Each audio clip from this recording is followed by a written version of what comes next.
They say your thoughts control your life. But what if I told you?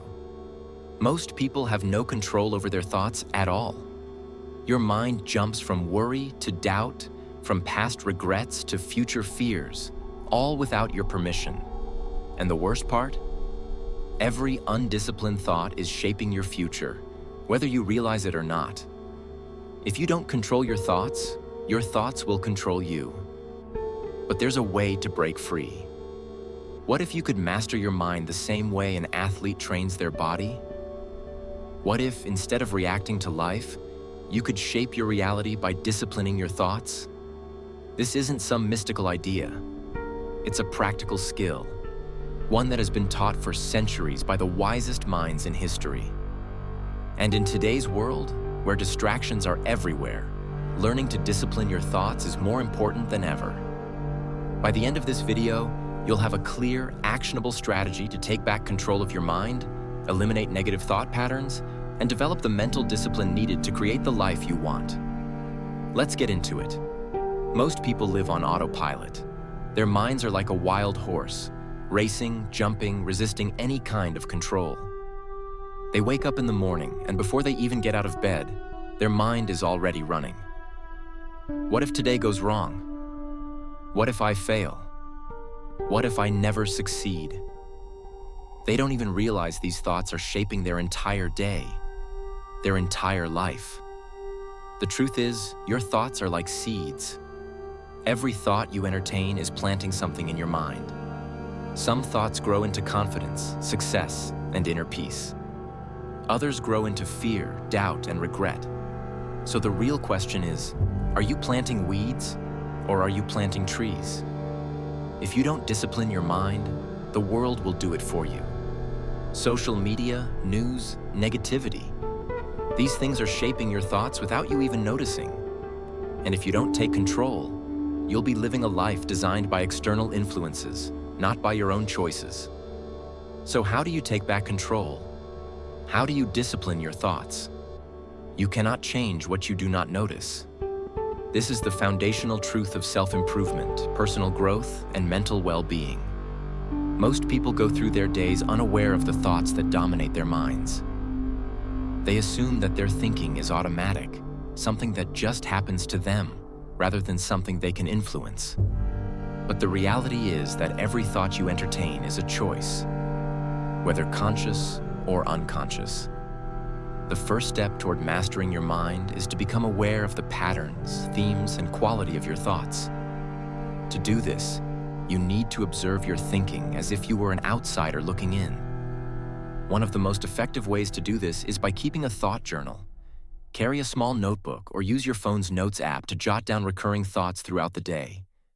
Don't filter or judge them, just record them as they come. Over time, you'll start to notice trends. Are your thoughts mostly negative? Do they revolve around fear, self-doubt, or criticism? Do you fixate on what you lack rather than what you have? Or do your thoughts lean toward growth, gratitude, and possibility? This exercise isn't about forcing yourself to think positively right away. It's about developing awareness. Many people are shocked when they first start paying attention to their thoughts because they realize how much of their mental space is occupied by self-sabotage.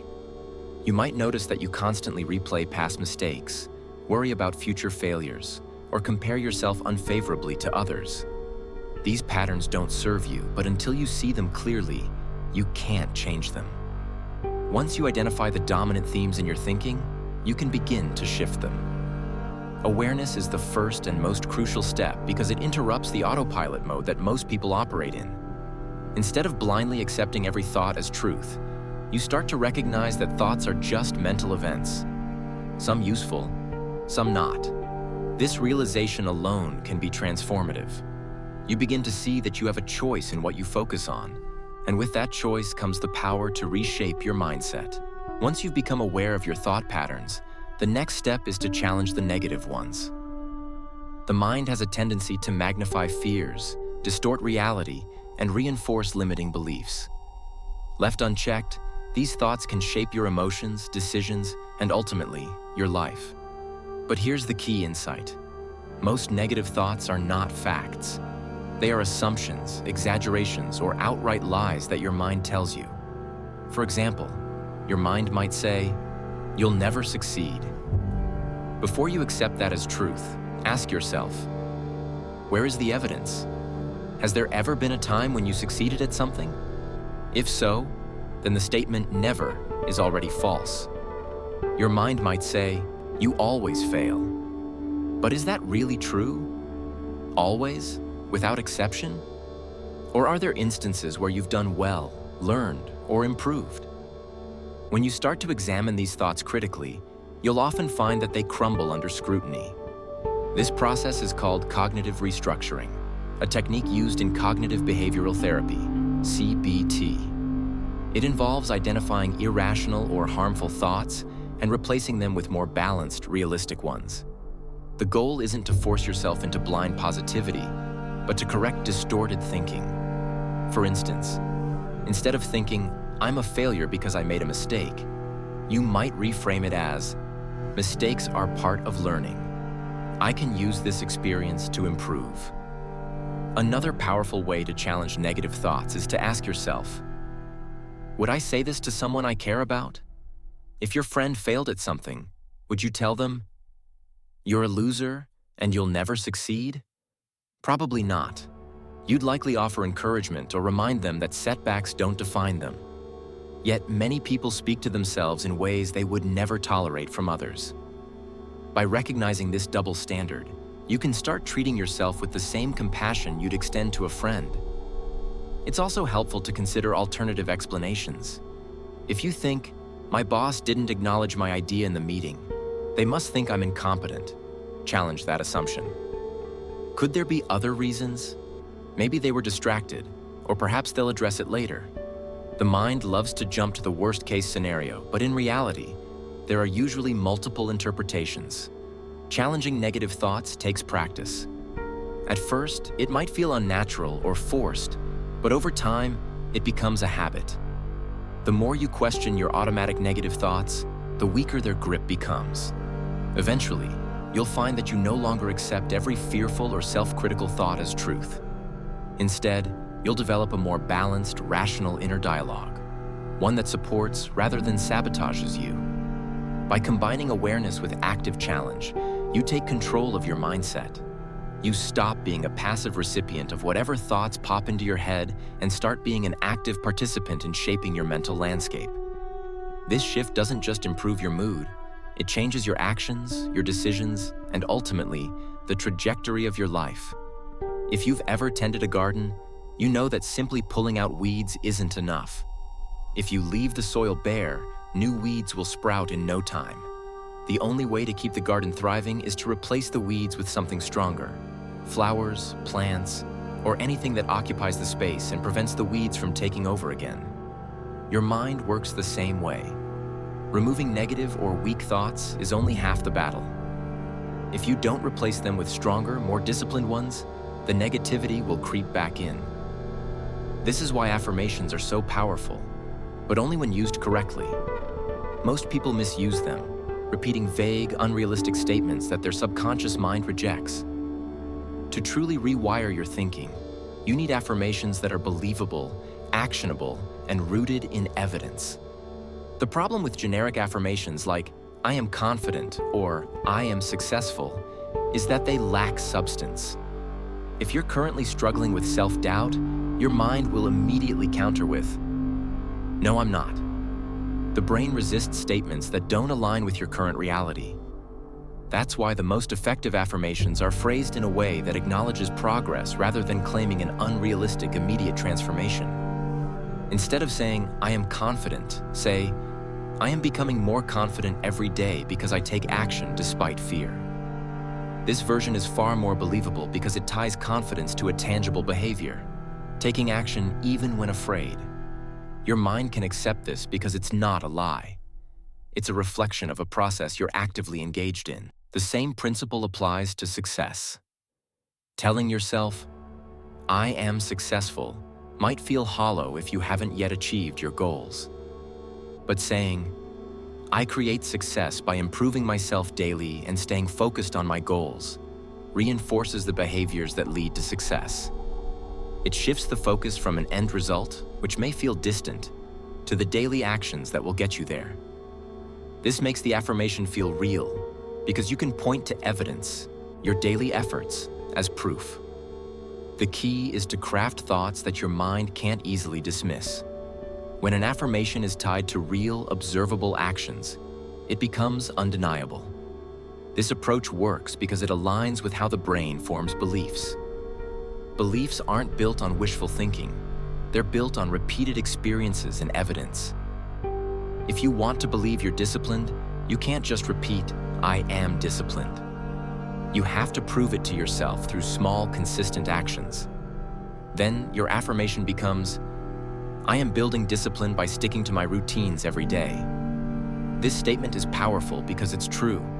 You can see the proof in your behavior. Over time, these reinforced thoughts reshape your self-image. You're no longer trying to convince yourself of something. You're observing it happening. Another critical aspect of replacing weak thoughts is addressing the underlying narratives that fuel them. Many negative thoughts are tied to deeper, limiting beliefs. Ideas like, "I'm not good enough," or "I don't deserve success." These beliefs don't disappear just because you suppress the surface-level thoughts. You have to dismantle them by creating new, stronger narratives. For example, if you often think, "I'll never be good at this," replace it with, "I am improving with practice, and every effort makes me better." This doesn't deny the struggle, but it reframes it as part of the growth process. One of the most effective ways to reinforce these new thoughts is through repetition paired with action. Affirmations alone won't change your mindset if your behavior contradicts them. If you say, "I am becoming more confident," but avoid every challenging situation, your mind won't believe it. But if you pair the affirmation with real-world steps, speaking up in meetings, facing a fear, or trying something new, you give your brain proof that the statement is true. This creates a feedback loop. The affirmation motivates action, and the action validates the affirmation. It's also important to make your affirmations specific. Vague statements are easy to ignore, but precise ones carry more weight.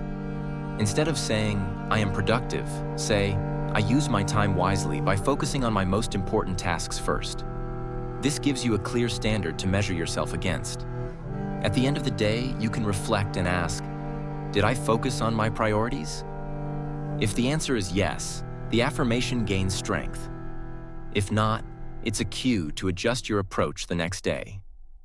Another powerful technique is to phrase affirmations as if they're already happening, but with a growth-oriented twist.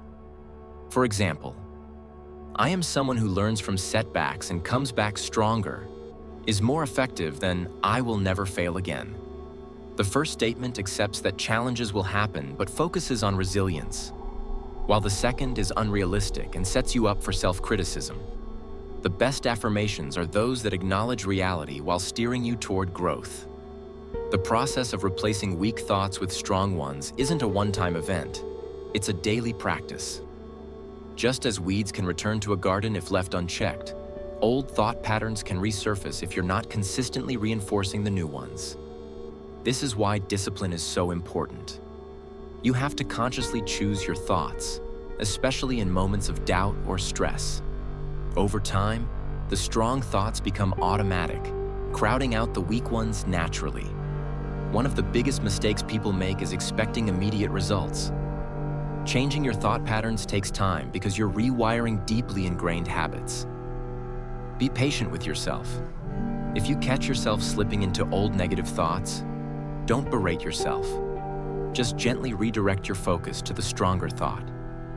Every time you do this, you weaken the old pattern and strengthen the new one. Finally, remember that the goal isn't to eliminate all negative thoughts. That's impossible. The goal is to reduce their power and influence by ensuring they don't dominate your mind. Even the most disciplined thinkers have moments of doubt, but they don't let those thoughts control them. They acknowledge them, replace them with stronger ones, and keep moving forward. In summary, replacing weak thoughts with strong ones is about more than just positive thinking. It's about creating believable, action-backed statements that reshape your mindset over time. Use affirmations that reflect progress, tie them to real behaviors, and repeat them consistently. Pair them with actions that prove their truth, and be patient as your mind adapts. Just like a well-tended garden, your thoughts will flourish when you nurture the right ones and refuse to let the weeds take over. Your mind is like a garden. Just as plants need the right nutrients to grow strong, your thoughts require the right mental nourishment to stay sharp, disciplined, and resilient. What you feed your mind shapes your beliefs, attitudes, and ultimately your reality. If you consume negativity, endless news cycles, toxic social media, gossip, and fear-driven content, you poison your mental soil. Weak, anxious, and undisciplined thoughts will thrive in that environment. But if you deliberately feed your mind with wisdom, inspiration, and constructive ideas, you cultivate mental strength, clarity, and focus. Most people don't realize how much their mental diet affects them. They scroll through social media first thing in the morning, absorbing envy-inducing posts and outrage-fueled headlines. They listen to coworkers complain all day, reinforcing a victim mentality. They binge on entertainment that numbs their thinking rather than sharpens it. Then they wonder why they feel distracted, unmotivated, or stuck in negative thought loops.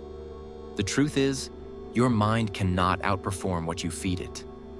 If you want stronger, more disciplined thoughts, you must be ruthless about what you allow into your mental space. The first step in controlling your mental diet is recognizing that everything you consume has an impact. Just as junk food weakens your body over time, mental junk, sensationalist news, gossip, mindless entertainment, and toxic conversations weakens your mind. Studies have shown that excessive exposure to negative news increases anxiety and depression. Social media comparison fuels insecurity and dissatisfaction. Even passive consumption of violent or cynical entertainment can desensitize you and lower your overall mental resilience. You might think you're just relaxing or staying informed, but in reality, you're conditioning your brain to accept negativity as normal. To change this, you must audit your mental inputs. Start by asking yourself, what kind of content do I consume in the first hour of my day? Who do I spend the most time talking to, and do these conversations lift me up or drag me down? What kind of media, news, TV, podcasts, books, dominates my attention? Does what I consume leave me feeling inspired or drained? If you find that most of your mental diet consists of low-value or negative content, it's time to make a shift. Just as you wouldn't eat fast food every day and expect to be healthy, you can't feed your mind mental junk and expect to think clearly, stay motivated, and maintain discipline. The next step is replacing toxic inputs with nourishing ones. Instead of starting your day scrolling through social media, read a book that challenges your thinking or listen to a podcast that teaches you something new.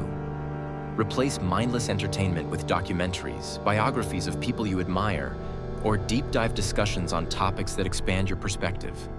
If the news leaves you feeling anxious, limit your exposure or seek out sources that focus on solutions rather than just problems. The key is to be intentional. Don't just consume whatever is easiest or most addictive. Choose content that strengthens your mindset. One of the most powerful ways to upgrade your mental diet is through books. Reading is like weightlifting for your brain. It forces you to focus, think critically, and engage with ideas that challenge your assumptions. Biographies of great leaders, books on philosophy, psychology, and personal growth provide mental frameworks that help you navigate life with more wisdom. Even fiction, when well chosen, can expand your empathy and creativity. The more you read, the more you train your mind to think deeply rather than react impulsively. Another critical component of a strong mental diet is the people you surround yourself with. Jim Rohn famously said, "You are the average of the 5 people you spend the most time with." If your social circle consists of chronic complainers, gossipers, or people who discourage ambition, their mindset will seep into yours.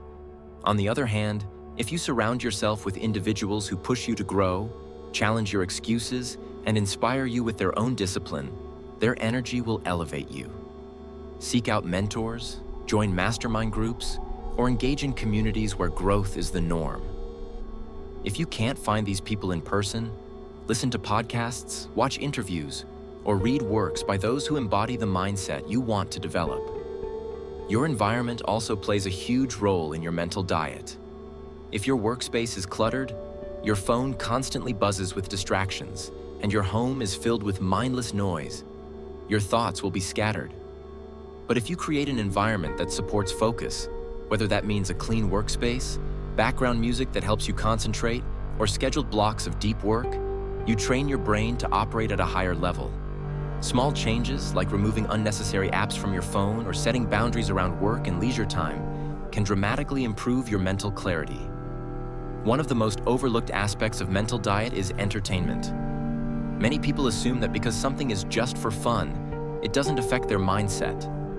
But the truth is, everything you watch, listen to, or engage with leaves an imprint. Violent movies, cynical comedy, and music that glorifies negativity may seem harmless in the moment, but over time, they shape your subconscious beliefs about the world. This doesn't mean you should only consume serious content, but it does mean being mindful of what you let in. Choose entertainment that uplifts, challenges, or at least doesn't reinforce destructive thought patterns. Finally, guard your attention like your life depends on it, because in many ways, it does. Attention is the currency of your mind. Every time you give it to something trivial or toxic, you lose a little bit of mental strength. The modern world is designed to hijack your attention. Clickbait headlines, addictive apps, and endless notifications all compete for your focus. But the more you surrender to these distractions, the harder it becomes to concentrate, think deeply, or maintain discipline. To reclaim control, practice habits like setting strict limits on social media and news consumption, practicing single tasking instead of multitasking, scheduling deep work blocks where you focus without interruption, regularly disconnecting, digital detoxes, nature walks, meditation. The stronger your attention, the stronger your mind. Controlling your mental diet isn't about living in a bubble of forced positivity. It's about being selective with what you allow into your mind so that you can think clearly, stay disciplined, and maintain emotional resilience. Just as a professional athlete wouldn't eat junk food before a competition, you shouldn't fill your mind with mental junk before tackling your day. Every piece of content, every conversation, and every environment you engage with either strengthens or weakens your mindset. Choose wisely. In the end, your mental diet determines your mental strength. Feed your mind greatness, and greatness will grow. Feed it trash, and trash will grow. The choice is yours. Now let's put everything together. Imagine waking up tomorrow, and instead of letting your mind run wild with worry, you take control. You start the day by choosing your first thought intentionally. You challenge negative thoughts before they take root. You fill your mind with ideas that make you stronger. And as the days go by, you notice something incredible. You feel calmer, more focused, more in control of your emotions and actions. This is what happens when you discipline your mind. You stop reacting to life, and you start directing it. Your mind is your most powerful tool. It can either be your greatest ally or your worst enemy. The choice is yours. If you want to change your life, start by changing your thoughts. Become aware of them. Challenge them. Replace them. And control what you feed your mind. Discipline your thoughts, and you'll discipline your destiny. If you found this helpful, watch this next video. It'll take your mindset to the next level.